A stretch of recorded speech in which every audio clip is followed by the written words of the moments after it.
Spider-Man and the Green Goblin. Me and you can rule this city, Spider-Man, or we can just fight to the death. Okay, so I'm going to be reacting to Dunkey's new video. Just FYI, I am a huge Dunkey fan, so of course I'm going to be very biased, but I think...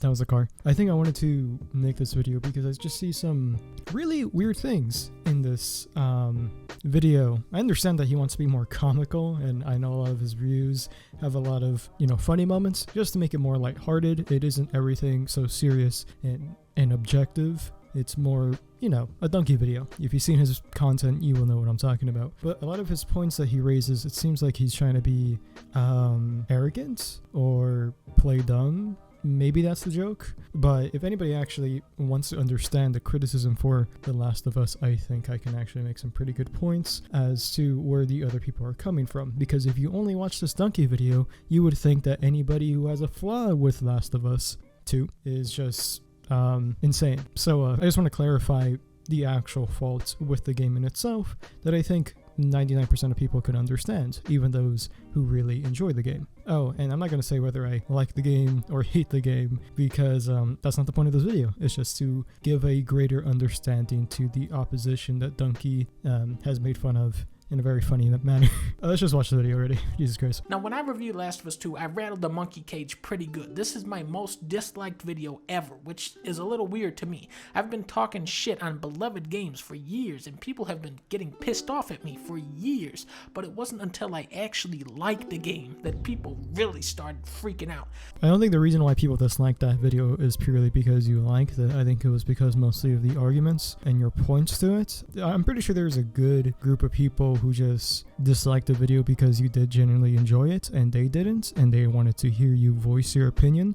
But as we know, those people are fucking ridiculous, But I think the majority of people, which you even said yourself, is the most disliked video, even though you disliked other videos, is because whenever you did detail why you didn't like a you didn't like a game, is because you were fair. You actually made really valid points. And my main criticism for your Last of Us video isn't because you liked Last of Us. I don't care. I'm glad you had a great time. The only gripe I really had with that video, and probably my only criticism with it, is that you compared it way too much to Uncharted. Compared to this game, it is like a dog's chew toy. Uncharted 4 took Last of Us and slam dunked it into the fucking garbage can. So how do you top Uncharted 4? In that game, you get a grapple hooks. Uncharted is mysterious and exciting, top of each other. They're intersecting. Ellie's story is Uncharted 4. It was like, is this a review for Uncharted or is it a review for Last of Us? I get you want to make the point that both of them are very comparable, but the video sounded more like Uncharted versus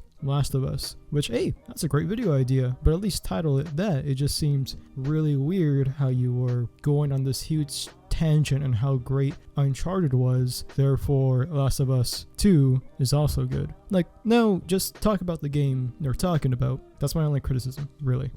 Calls me a sellout. The guy who self-destructed his sponsorship with Microsoft when I couldn't even pay my rent. If I was a sellout, you know what I would do? I would read the room, go, oh look, everyone hates this game, and pander to fucking idiots. I am not here to regurgitate your opinion. I'm here to make the videos I want to make, even if it pisses off some baboon brain, dumbass little bitch like you.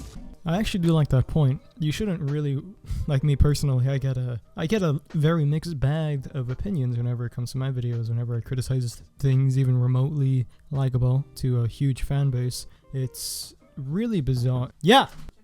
Oh, okay. Well, I'm kind of busy. And I hope Dunkey could continue to make videos without worrying about the negative reaction of his audience. He doesn't need to sell out, or he doesn't need to go to the majority opinion, because then he wouldn't truly be himself. I'm glad that he has a different opinion of Last of Us, because otherwise I wouldn't be making this video. I've seen a lot of people share this sentiment that it's completely out of character for Joel to die how he does, which is kind of funny to me, because to me the most jarring, most bizarre part of this game was where Joel busts in with a guitar and starts playing a song and singing. This is not what Joel does. He doesn't do this. Now the Joel I know just kind of stands around and grunts, and when he goes somewhere new he goes, man, this place smells like a goddamn goddamn Cheeto factory. The Joel we see in Last of Us 2, no longer is it his gut reaction to run everybody over in a truck because he traded his truck for a horse, and in the end, it's some dumb, incidental slip-up that gets him killed. This point also makes a lot of sense too, and I don't think people really are criticizing Last of Us 2 because Joel is a changed person. To an even higher extent, I don't think people are even criticizing The Last of Us 2 because Joel died. I think the reason why is because Joel, as you admit, makes a series of bad decisions. These bad decisions are something that the old Joel, the Joel in the first game, would never make in 1,000 years. But like you said, Joel is transformed. He is a different person. However, the way the game displays this is by Joel picking up a guitar and being a bit more emotional. And this is very quick to his death. If they actually developed his character, showing how far he has come since the last game in this huge time skip, and they eased us into showing how Joel is a completely new person, then his series of dumb events would seem a lot more believable and realistic. I think that's where the negativity is coming from in that aspect. I've played all of these games, and some of them are actually good games, but now I am going to recount everything I remember about the story to these games. In Doom, you go to hell. Last of Us 2, I can tell you what happened in that game. Some crazy ass shit. So let's just start here. Last of Us 2 is a good story because it's memorable and dramatic. The Last of Us 2 is good because it's memorable and dramatic. I don't think that's a good point into why Last of Us 2 is a good story. I think there are many points to say why Last of Us 2 is a great story, such as it being very revengeful, dark, and not sugarcoating a lot of things. Well, all the way up to the fucking ending. But there are good arguments to make for Last of Us 2 being good. It being memorable, I don't think is a valid point for one main reason, which I think even Dunkey himself would agree. The story alone does not make a good game. Even a good story does not make a good game. And the second point is that just because a story is memorable does not make it good automatically. I remember every event in Cool Cat Saves the Kids, but in no way in hell am I saying Cool Cat Saves the Kids has a great story. It is just very memorable. In fact, being dramatic for the sake of being dramatic, I think could be a flaw in a story, as it only makes you want to remember the story purely at a shock value, which can be a criticism for Last of Us 2, as there is a lot of shock value moments in the game. So I get what Dunkey is trying to say, but it being memorable does not equivalent to it being a good story. Are we all on the same page? Does that make any sense? If it doesn't, you can just tell me to fuck off, I guess. He is an idiot. Too popular and has lost any sort of credibility when it comes to reviews. People don't know why they hate it, except countless 4-hour reviews breaking down everything that makes the game bad with far better reasoning than anything in this video. Now, this comment is actually a masterpiece. He's mad that I said people don't know why they're mad. But at the same time, he still doesn't understand why he's mad. Yeah, he doesn't understand why he's mad. But in the beginning, you acknowledge that there is countless amounts of people describing their criticisms for Last of Us 2. You know what I would do? I would read the room, go, oh look, everyone hates this game, and pander to fucking idiots.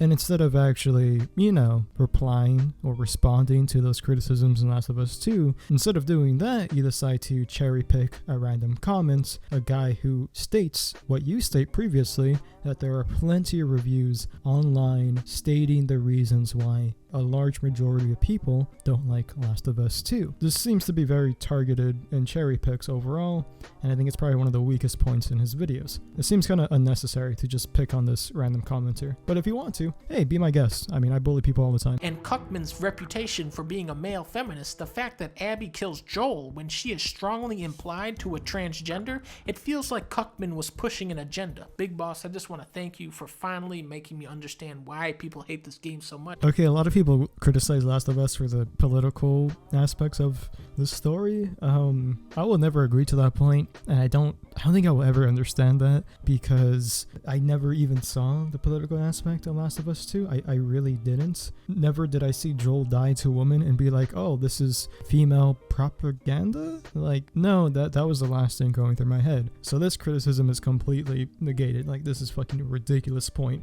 and argument for why people don't like Last of Us 2. If you personally are so outraged with social justice warrior elements, I don't even know if you can call it that. I don't even know what the fuck you would call it, but whatever it is, go outside. Well, Tiger Sushi, to me, the original game is Zombie Up. Am I wrong? Dude loses his loved one, then he gets old and grumpy, then he meets a twerpy little kid, and the old guy's like, damn, this kid is annoying. Then they go on an adventure, and eventually the old guy goes, hey, this kid ain't so bad after all. Last of Us 2 does not remind me of any Pixar movies. This is a good point. It doesn't remind me of any Pixar movies either, because Pixar movies are very formulaic and good. You can have different opinions, and I respect yours.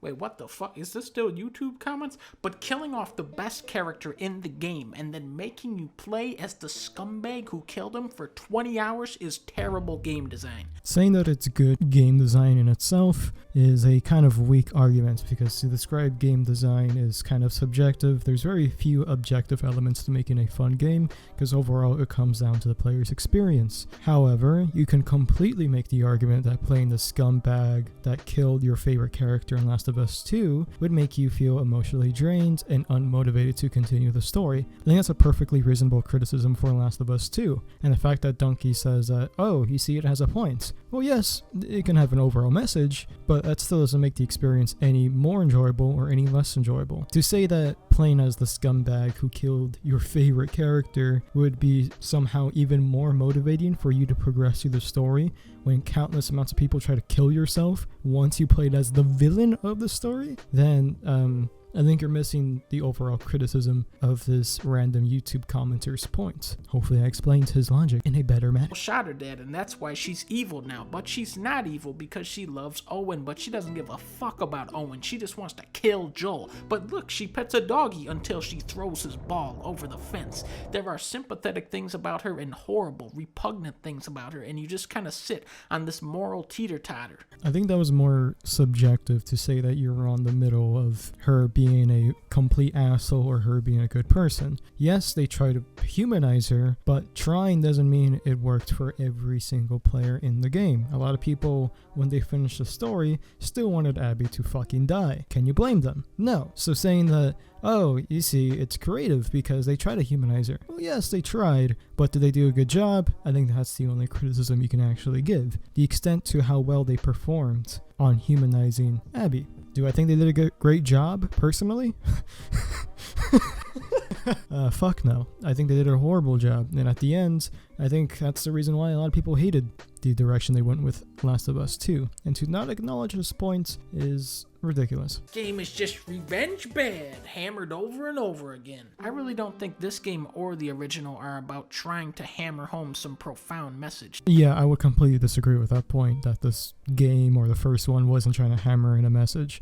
It clearly was. I mean, at the end, you can't even choose the outcome of the story. You're kind of forced to do what the game wants you to do. And in Last of Us 2, the ending was, well, it left a bad taste in most people's mouths because they wanted to actually genuinely kill Abby at the end. The story in game is absolutely trying to push a message. Dunkey doesn't see this. Okay, I guess he just doesn't see it. I mean, I do. I think anybody else can. I think a lot of people can see the message with these two games. Having a message in itself isn't a bad thing, of course. I'm not saying that this is a criticism for Last of Us 2, but to say that it doesn't have a message for the first game or the second game is, yeah, I would just disagree. And cuts ties with him entirely. So when Joel gets killed, it dawns on Ellie that she wasted those few remaining years she had left with Joel, ignoring and resenting him. Guilt. This is what drives Ellie's revenge story. Oh, so you do understand the message then, and you understand the narrative they're trying to push, and the goals, and the motivation, and the characters, and... The Last of Us 2 is support the homosexual. That's why I'm not play it. So if anyone wants to jump over to my side. I understand that this point is supposed to be, you know, comedy, ha ha ha. But it really did seem that, like, Dunkey was genuinely mad at these really homophobic comments, which he has every right to be. I just found it like he's trying to garner these very homophobic pieces of shit into the argument that, oh, this is why Last of Us 2, well, this is why people hate Last of Us 2, because they're homophobic. Maybe he wasn't trying to do that, maybe it was purely for a joke, but I can completely see how people can see how he's kind of cherry picking certain comments just to say, hey, these are the reasons why people don't like Last of Us 2. He even makes a joke about it saying, those are the people on your side if you don't like Last of Us 2, which overall, I don't think that's fair. Yes, I get that it's probably a joke, but it can be interpretive in that negative light. Cannot make the player feel guilt for their actions if they didn't have the ability to choose something other than violence. This is true. It's against the gamer rules to do this, just like how you can't be sad when Arthur Morgan dies because you didn't choose that. I did feel bad for some of the things I did in this game, even if I was just following orders. Well, yeah, but that criticism isn't so much that you didn't understand why they did certain things. I'm sure many people understood the overall meaning behind doing certain tasks and being forced to do so. The problem is that the game gives you no actual freedom. They force you to play the villain as the game, and like I mentioned before, a lot of people just simply didn't want to do that. So playing as the villain wasn't that fun or motivating, or people didn't even find the point in doing so. So it is a fault and a criticism with Last of Us 2. I think that's very understandable. There's a lot of hand-holding and there's not much freedom, unlike in your favorite game, Mario 64. The ending to this game is probably the most controversial part of it, which is saying a lot. Ellie sacrificed so much to get to this moment and kill so many people, only to change her mind at the last second. Now when this happened, I went, what the fuck? I felt robbed. Even though I no longer wanted to kill Abby, it seemed like that was the inevitable conclusion to this story. If Naughty Dog really wanted to nail home this message of hate spawning hate, Ellie would kill Abby. Thematically, that is the more appropriate ending. However, I like the real ending more. This is a depressing game released in a miserable year. Can we not just have one optimistic little blip? Well, I mean, it's purely optimistic in your point of view. And another person's point of view, not saying this is my own, but never say that, I think getting revenge on a sick pile of shit is very optimistic and very satisfying. Go see why I like Django so much, and you understand why people feel that same optimistic way for killing a scumbag. You just found it subjectively optimistic, which is fine. I'm not criticizing you for finding this game enjoyable, like I said, and I'll say it forever. There's nothing wrong with enjoying a game people don't like. The problem is if you just completely misinterpret why people didn't like the ending. You understood and you even admitted yourself you didn't like the ending at first until you gave it more thought. Some people didn't come to that same conclusion as you did, and that's the criticism for Last of Us 2. At the start of the game, me and Ellie were synced up. We wanted the same thing, but then she starts drifting away from Joel, from Dina, and the player. She becomes this unrecognizable monster who has lost so much of her own identity that killing Abby no longer means anything. I like what this guy says too, when Ellie goes, No. Just take him. She's not talking about Liv. When she returns home, Ellie can no longer play Joel's guitar, which helped her keep his memory alive. You could see this as a cruel twist of fate, but now that those memories can fade away, Ellie can move on and hopefully live the life Joel would have wanted for her. That is a very beautiful interpretation to have, and I will give props to your accurate summary of the ending. To interpret it in that beautiful, meaningful way, I think says a lot to your points, and now I even understand to a greater extent why you thoroughly enjoyed that game. However, not everybody had that same interpretation, so yeah, sorry, but you have to understand where other people are coming from as well. But me personally, I completely get where you're coming from. So Obi-Wan's getting a little bit senile in his old age, but just for you, Obi-Wan, I am now going to read some Metacritic user reviews. Oh yeah, for sure. Using the critic, like other people's reviews to justify your own, especially in a source like Metacritic or some bullshit like Rotten Tomatoes or anything. Don't use other people's reviews if they aren't backed up with actual objective concrete arguments. Things that even if people disagree with you, they can at least see where you're coming from. Those are the only reviews you should actually back up. Not reviews that just say, this is bad, this is good, bye-bye, see ya. Like, no, those aren't helpful at all. Okay, I think that's basically it. Those are the only faults or kind of slight criticisms I had with the video overall. I think it was a pretty funny video. It's overall pretty, it's okay. You know, it's alright. You know, it's pretty good. It's Dunkey after all, so he can just talk for 2 hours straight or an hour straight, you know, and I would still be entertained. It's almost like if he made a podcast, I think I would watch every episode. As long as they didn't end it like at episode 10 or something and never gave any clarification on what they were going to do with the podcast. You know, that would be a bad thing to do, you know? A horrible thing to do, you know? I would never imagine Dunkey doing that though, you know? Never making another podcast episode with no clarification whatsoever. That'd be bad. Yeah. That would be. But yeah, this isn't a video, of course, hating on Dunkey. Like I said before, I'm very biased because I love Dunkey. But I did want to respond to this video because I could see why a lot of the comments saw it as cherry picking, and I wanted to get into that mindset of me coming from that side, hating Last of Us 2. Now, whether I like Last of Us 2 or I don't like Last of Us 2 is not the point of the video. My point is just to give a voice of reason to the opposition side that Dunkey is dealing with, and overall a little bit of criticism with the tone of the video and some things that he does, like cherry pick very dumb comments that make it seem like the opposition side is just dumb, which I don't think that's a fair point to have. It's like if I cherry picked dumb comments from JoJo fans and said, this is the representation of the JoJo community, they're all stupid. Like, no, it's just a small bunch of people, for the most part. I would hope so. Okay, that's it. That's all I want to say. That's the video. All right. See ya.